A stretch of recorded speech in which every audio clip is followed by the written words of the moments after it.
So today we're talking about how to do some frame-by-frame creative transitions. And we have a little transition there in and out of these scenes. So I just want to talk a little bit about how I created that first transition. So we're going to zoom way back to the beginning of the timeline, kind of expand in here, get a closer view. So I've imported these dancing pre-existing videos. These are just stock footage that I brought in. And what I did is created another track above them. So in my first track, what I did first was this whole group. I'm going to open this group up and you can see kind of the frame by frame bits here. Let me zoom in a little further. Frame by frame, I drew all these little scribbles that you're going to see in the transition.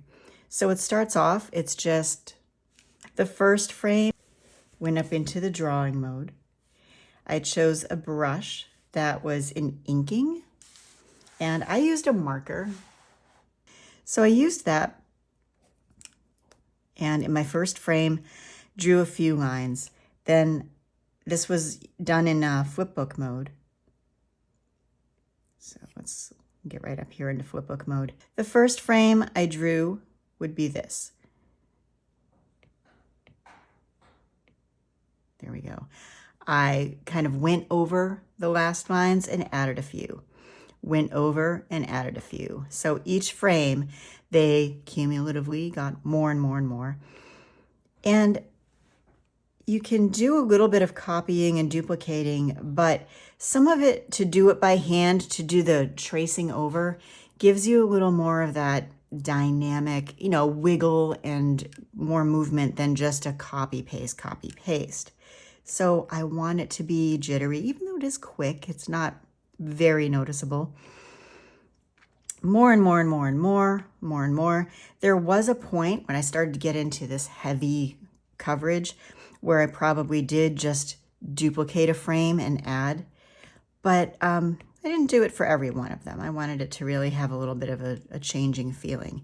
So then finally I had my full fill of red, and we're going to get out of flipbook mode now. That is what my group here of those frames looks like. So if we open up the group, we can see every frame individually here. We can see the onion skinning as it goes frame by frame by frame. When I got to the part where it was completely solid red, I wanted to transition back out. Now I could have done that manually. I could have started erasing and made the red go away. I was a little lazier than that. So what I did was I would go backwards a frame, I would hold down and I would copy. And then I moved forward a frame and I held down and I did paste. And I just did that in reverse sequence. So, this frame, as we're leaving and we're coming out of the red, this frame was that one, and this frame was that one, and this one is that one, so on and so on, copy, paste, copy, paste. So in the end, once I had it the way I wanted it, and this turned out to be, I haven't counted the frames, but could be around 20 something frames.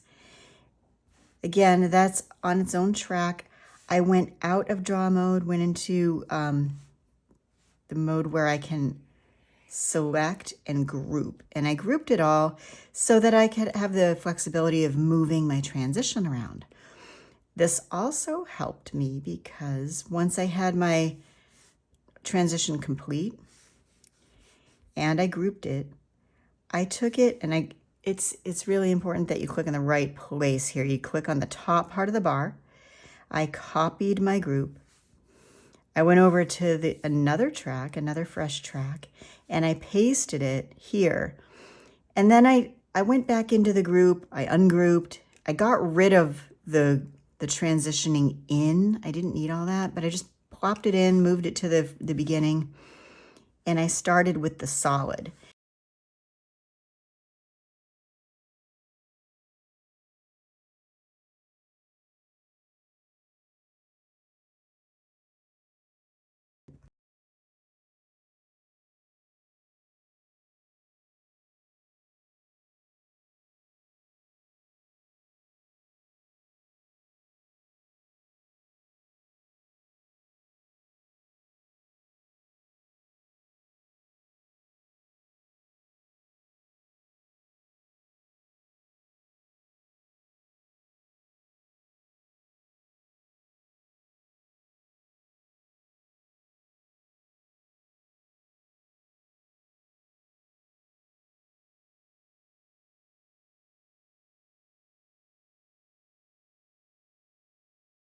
So take this frame, copy it, come over to here, hold down, and paste. And go back another frame, copy it, hold it down, and paste. Go back to this one. You don't have to move your playhead. I just do that to keep track of where I am. Paste. Copy from the first one, or second one, I guess. Paste.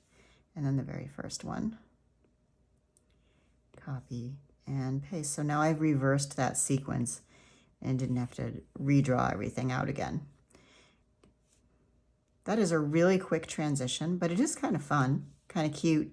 Now, if I want, this was all done on the ones. If you remember that term, this is a 24 frames per second animation, and these are all holding for 1 frame.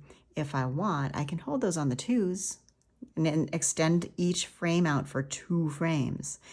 But I'm not going to do that. I kind of like that it's really bubbly and jazzy and quick, and nobody notices how terrible my circles are. So that is just another way. So you can see it's not, I didn't make this transition as long and as not smooth, I guess smooth, yeah. I didn't make it as long as that first one, but you do get the idea. So let's go back to the beginning, run this whole thing, transition with squiggles. This guy dances for a little bit, bubble transition, boom, you know, very quick. And then for the next one, I could do something completely different.